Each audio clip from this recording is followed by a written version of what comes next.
कर करके पूरी दुनिया घुमाए, रिकॉर्ड पे रिकॉर्ड बना दिए इन्होंने, तो इनसे ये चीज सीखी जा सकती है। चलिए, तो अब मैं थोड़ा डेस्टिनेशंस पे आ जाता हूं। सुभाष जी, इस समय सबसे ज्यादा डेस्टिनेशन की डिमांड किधर से आ रही है? किस तरह के पैकेजेस अवेलेबल हैं बाजार में और लोग क्या बुक करा सकते हैं? देखिए, डोमेस्टिक जो है समर वेकेशंस के लिए आपका कश्मीर तो है ही, लद्दाख लेह और साथ में ही अरुणाचल, मेघालय, जितने भी नॉर्थ ईस्ट स्टेट्स हैं इनकी बहुत ज़्यादा डिमांड है। साउथ में ऊटी की बड़ी अच्छी डिमांड है क्योंकि ये थोड़ा कूलर एरियाज हैं। और जो इंटरनेशनल डेस्टिनेशंस हैं वहाँ पर इस टाइम जो हॉट डेस्टिनेशंस हैं वो श्रीलंका और मालदीव्स है, सिंगापुर, मलेशिया, थाईलैंड तो हमेशा रही हैं, पर थाईलैंड में पुकेत है या कराबिक आइलैंड्स हैं, और इधर इस्तांबुल और आप समझिए मॉरिशस और दुबई तो है ही पुराना डेस्टिनेशन। तो ये नए डेस्टिनेशंस काफ़ी पॉपुलर होते जा रहे हैं। और क्योंकि मेरी एडवाइस यही रहेगी समर वेकेशंस में कि इंटरनेशनल डेस्टिनेशंस आप वही चूज़ करिए जहाँ पर इंडियंस को या तो वीज़ा ऑन अराइवल है या ई वीज़ा है। क्योंकि कई लोग हमारे पास ऐसे आते हैं जो टिकटें बुक कर लेते हैं, बाद में उनको वीज़ा नहीं मिलता, फिर बहुत ज़्यादा नुकसान करना पड़ता है, कई टिकटें नॉन रिफंडेबल होती हैं।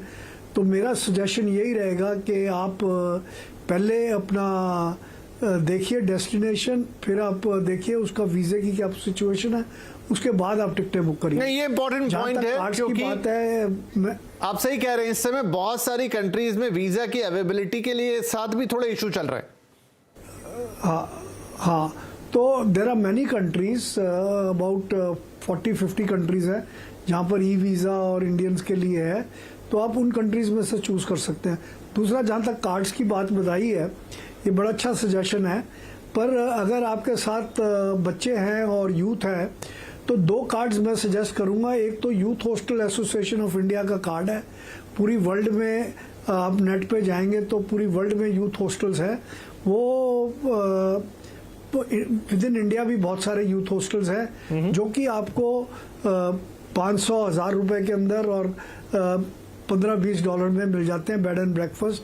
और साथ ही एक इंटरनेशनल स्टूडेंट आईडी कार्ड है यूनेस्को का, जो कि यूनेस्को रिकॉग्नाइज्ड है, और 120 कंट्रीज में हज़ारों डिस्काउंट्स मिलते हैं। एयरलाइंस के ऊपर भी डिस्काउंट है, होटल्स के ऊपर भी है, यूरेल जैसे है, एमट्रैक है या ब्रिटिश रेल है, इन सब के ऊपर आपको बहुत अच्छे डिस्काउंट्स मिलते हैं।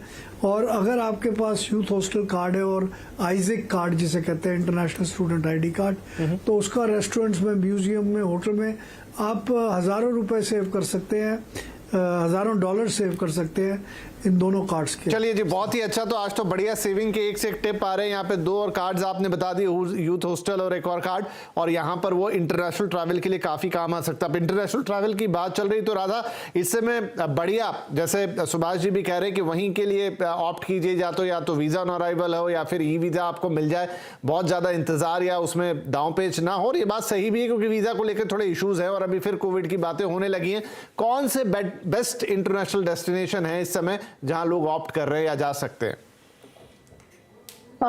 बेस्ट अगर हम ले तो we can choose Singapore with cruise के साथ चूज कर सकते हैं, बाली चूज कर सकते हैं, और श्रीलंका हो गया है, टर्की ले सकते हैं, टर्की का भी वीजा मिल जाता है। बहुत महंगा हो गया मैम लेकिन टर्की अभी टर्की महंगा हो गया है, लेकिन वी कैन प्रमोट बिकॉज अभी क्या है कि समर सीजन है, समर सीजन में इतना हॉट वेदर में people like to go to cool places, है ना, तो वो वहां पे जाने ही चाहते हैं। फॉर एग्जाम्पल कोस्टल एरिया में हमको नहीं भेज सकते क्योंकि इतना ह्यूमिडिटी होती है वहां पे, तो दे can not bear and they can not enjoy. या इतना हॉट वेदर होता है कि वो अपने बच्चों के साथ बाहर भी नहीं घूम सकते, ना ही they can not access the water activity भी नहीं कर सकते। तो बेटर है कि वो लोग प्लान ही करते कि यूरोप का प्लान कर लिया, जैसे ग्रीस हो गया है, स्विट्जरलैंड, पेरिस हो गया, तो ऑब्वियस इसका वीजा के लिए उनको टाइम मिलता है। Even student can not get a visa Europe का as per their terms and conditions जो भी है जी।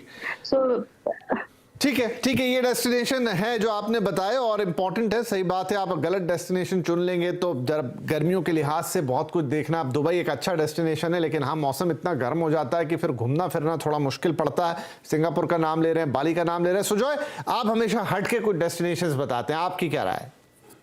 देखिए, डेस्टिनेशंस में अगर हम यूरोप में आए तो आज की डेट में 4 ऑप्शन छोड़ के पॉसिबली नहीं है, क्योंकि वीजा अवेलेबल ही नहीं है। एक अकेला ग्रीस वीजा दे रहा है, स्पेन दे रहा है, स्विट्जरलैंड दे रहा है और स्कैंडिनेवियन में स्वीडन दे रहा है। इसको छोड़ के कोई कंट्री आपको वीजा नहीं दे रहा है आज के डेट में। 3-3 महीने का अपॉइंटमेंट स्लॉट है, तो वो इम्पॉसिबल है। तो कहीं ना कहीं ये डेस्टिनेशंस आ गए। मैं कह रहा हूँ, हमें अगर किसी से सीखना है, आप वियतनाम देखिए, एक ऐसा कंट्री जहां पे बिजनेस ट्रैवलर को छोड़ के कोई नहीं जाता था 4 साल पहले, और इंडियंस कहते थे कि इवन नॉन वेजिटेरियन इंडियंस कहते थे वियतनाम में खाने की दिक्कत है। सडनली वियतनाम में आज के डेट में भी आप जाएंगे, कल का फ्लाइट देखिए 8,000, कलकत्ता से 6,000 में वियतनाम के फ्लाइट्स हैं। तो वियतनाम एज अ डेस्टिनेशन ने पूरा मार्केट का इकोसिस्टम चेंज कर दिया है। They have beaches like Thailand, Danang में मेट्रो सिटी से लेके हेलोंग बे से, and price point of view आज जैसे बुकिंग बढ़ते जा रहे हैं, सिंगापुर, बाली, क्योंकि बाली डबल डेस्टिनेशन आ रहा है, 2 फ्लाइट पे जाना पड़ता है, उसके प्राइसेस बढ़ रहे हैं। वियतनाम ने 9-10 हजार के रेंज में अभी भी फ्लाइट्स रखे हुए इंटरनेशनल, वीजा 3 दिन में सिंपल कर दिया है। सो हाँ, वियतनाम एक सेक्टर है। किसी को अगर अलग से एक्सपेरिमेंटल जाना है तो जीजू आइलैंड इन साउथ कोरिया, जो एक ब्यूटीफुल वॉल्केनिक आइलैंड है, सब वहां से आप थोड़ा आगे जाइए, there is a yap island, मैं कहता हूँ, मतलब वहां आज भी वो ट्राइबल एरिया लोग रहते हैं जो एक स्टोन करेंसी में डील करते हैं, एंड वो साउथ कोरिया से 3 घंटा आगे फ्लाइट में।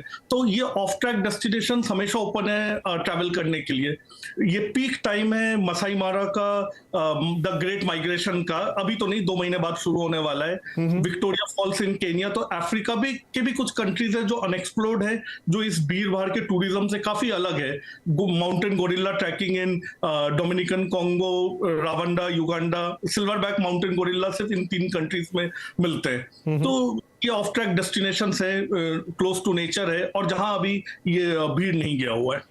चलिए, बढ़िया है। तो मसाई मारा और इस तरह के डेस्टिनेशंस जो, और साथ में वियतनाम का नाम, हाँ जो वीज़ास की प्रॉब्लम है वो इनफैक्ट है, तो सोच समझ के इस हिसाब से आप अपना काम कीजिएगा। हमारे तीनों गेस्ट कह रहे हैं कि वीज़ा के मामले में थोड़ा आपको कॉशियस रहना है।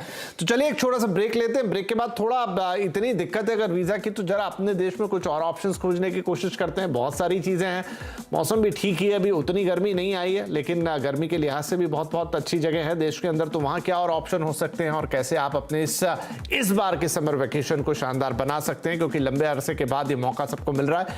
तो कुछ और बढ़िया टिप्स और डेस्टिनेशंस छोटे से ब्रेक के बाद।